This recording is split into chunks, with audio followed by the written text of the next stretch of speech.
করে কেন ওরে বাবা আজ তুই আমার কাছে বাবা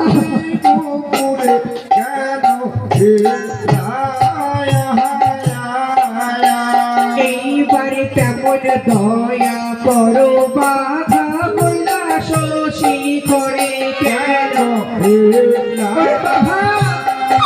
আজ তুই আমার কাছে বাবা আমি বলতে পারি ধরে বলছি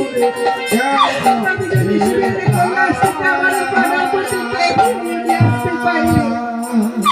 আসবার সময় আমি তোকে পেটে পুড়ে খেতে দেবো আসছি যদি আমায় খেয়ে ফেলিস কেউ ধরা যাবে আমার বলতে আরে কেউ থাকবে না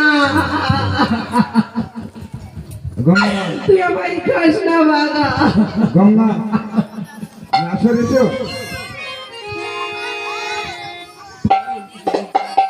গঙ্গা ওরে বাবা তুই আমায় কথা দে তুই আমায়